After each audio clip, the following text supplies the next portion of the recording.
Our next topic is all about, again, Linux. Let's talk about yung mga file system naman natin dito. Now, you see Linux is all about files. Everything is file. Yung commands natin are also files. Okay, so clear lang natin dito. Okay lang yan. So if you could see the command for wd, check natin where in the file for. So ls natin. Okay. Clear. Again, clear is the another command for clearing the screen. So let's list the documents. It there. So similar din ito sa dir natin sa Windows. Pero if you could observe, there's a difference between them. Hindi niya pinapakita if this is a folder or plain file kapag dir or the dir. So we usually use the ls. Clear natin and ls. So a while ago, sinabi ko, Linux is all about files. And even the commands are files. Okay? So kung titignan natin dito, observe natin here, we have the bin. Okay, we have the bin file. These are the bin folder. This is called the bin or binary. So let's look into it. The bin. And then let's do the ls. So these are the files under the bin folder. Now, if you could observe, there are tons of files here. Actually, these are commands. See, you have here the make directory. Let's look on the dito yung ls. Oh, there it is. Ayun yung ls. The ls is still a file. Okay? So, ano pa ba? Yung cd. Check kung ano dito yung cd na command. Dami niya, no? Okay? Let's see here. Oh, ano doon yung dir kanina. Let's see kung meron siyang cd here. cp, ci, cd. Yeah, there's a cd. I'll change directory and then the creating profile. You see here cat. Okay, that's interesting one. Cat is a command wherein you could view the file itself. So let's see. If this is a file, if a command is a file, for example, the ls is a command and it's also a file, then we could view it. So cat ls. Yan. Yan ang itsura niya. So full of ASCII characters. Clear natin. Yan. What else? We have here. Okay. We could also create create ba? Creating files, deleting files, something like that. Oh, we could also copy files. So, since for example, cd na muna natin to. cd dot ls. Okay. Wait, cd bin na lang. ls. So, since the ls is a file, like what we saw here, okay, that is a file. Yeah, paano ba mag-copy ng file? So, it's simple. cp, okay, file that you want to copy, ls. What we're copying actually is the command.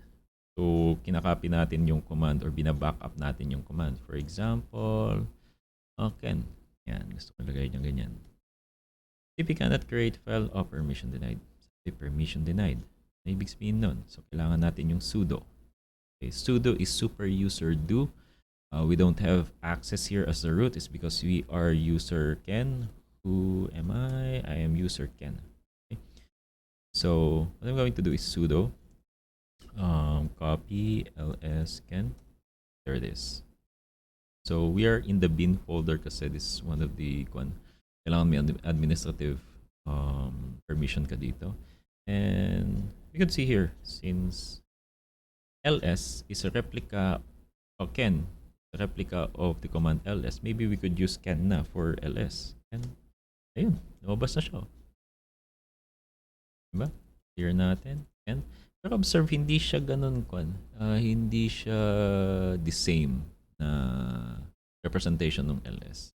So that is copying. How about deleting? So deleting is very simple. rm lang natin and then Ken. Remove write protected regular file Ken.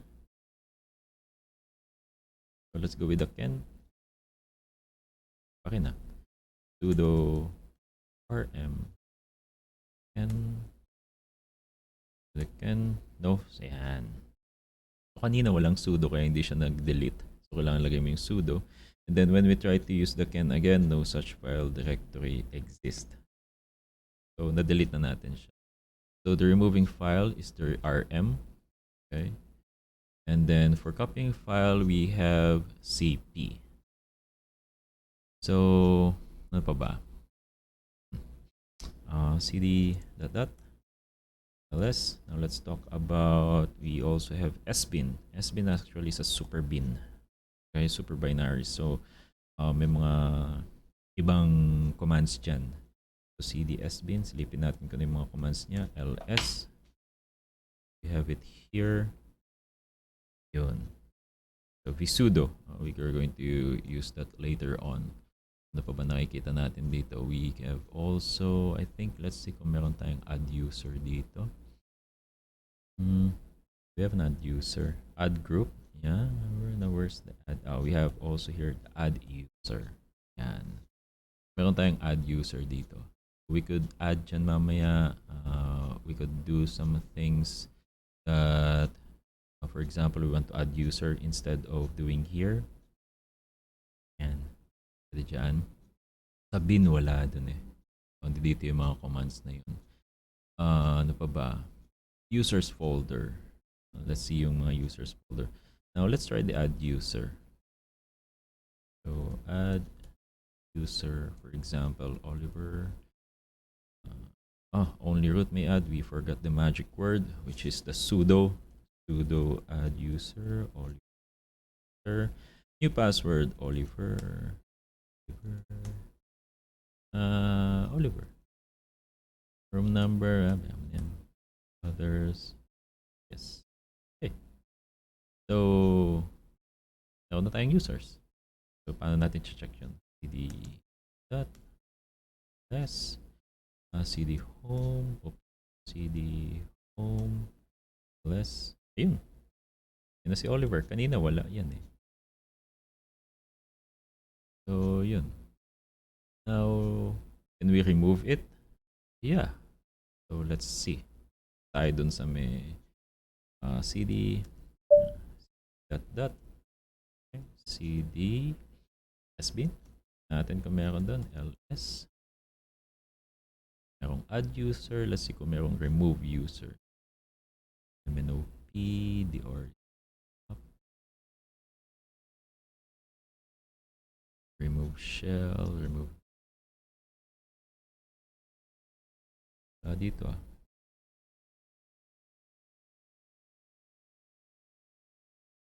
baka nandun sa may kabila. Anyways, that's not our topic for now. Iba yun. I'll be teaching you how to do that. Maya na lang. So, let's go back with our real topic, yung mga folders. Okay, cd dot. Okay, ls. Yan. Here natin. ls. So, ano pa ba? The dev is for devices. Okay, which is connected. cd dev. Tignan natin dito. ls. Yun. Dami. We have tty. Now, dami nandito. Pero actually, we have also USB here. Ano yung mga USB na nakasalpak right now? Don't have a USB connected. VCS, VCS1, VSU, VCSU, DY, so devices natin. Have here SDA, SDA1, SDA2. This actually is your partition for your hard drive. Again, it's just a file. So if you're going to use cat SDA, so i-display natin yung buong laman ng hard drive mo. See? Oh, I forgot the sudo. Cat SDA. Yan. Yan. Na lang. Oh, yun. Here. Ano ba ba? cd dot ls. So we have home, na-describe na natin yung kanina. Ando dun yung mga users natin. Libraries, media, the root files, ano pa ba? Sbin, we'll already discussed that. We have the libraries, yeah. Now, boot. Where's the boot? Yun. cd boot. ls. Kung makikita ninyo, nandito lahat yung mga files na kailangan natin when it comes with the booting of the operating system. Okay, cd dot dot ls emp. These are the temporary files that you could see here. Okay, ano pa ba? Cd dot dot the devices, yan, meron na rin. ls. Okay. One last thing. We have the etsy. Sorry, the etsy or the etc. Here, ls etc. folder. See here. The etc. ls. Yung iba etsy, yung iba etc. So, dito yung mga other one natin. For example, the network. I think the network is here. Yes. Network configurations natin nandito. We also have configurations under our VMwares nandito. The Vim is also here. Wireshark is also here. Password. That's also here. Cat SWD. Yeah. We have the user Ken here and then the user Oliver that we've created. If you could see, side dish lang na command yun. Hindi yun kasama sa topic natin. But with that password file, makikita ninyo that we have here, the Oliver has a password because of the add user. And this is the user ID. This is the group ID. And then this is the name. Located in home, Oliver, and the shell it's using is bash. Okay. How about yung user natin Ken? Yeah, it's also bash. So meron din tayong PowerShell na type ng shell that is being used on the terminal emulator. So yun. So clear muna natin ls. Yeah, let's try to go with the network. Oh, network. Cat network.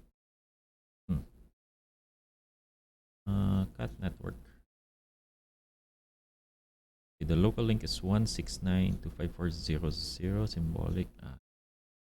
So cd network ls. Ito yung mga files natin doon under network configurations. Okay. So, ano pa ba? cd dot dot ls wt. We are still etc. cd dot dot ls tayo. What else?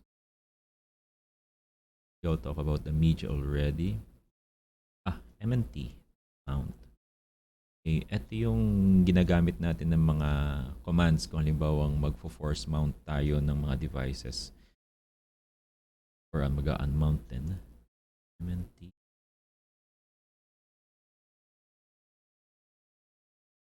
Wala siya laman na. Baka hindi siya visible. Plus minus A. Plus minus A. Ayun. We have total of 8. So it's a hidden. Okay. Only have 2 visible here. cd dot dot. So technically yun lang laman ng kon natin. Laman ng Linux natin. It's all about files. That's it.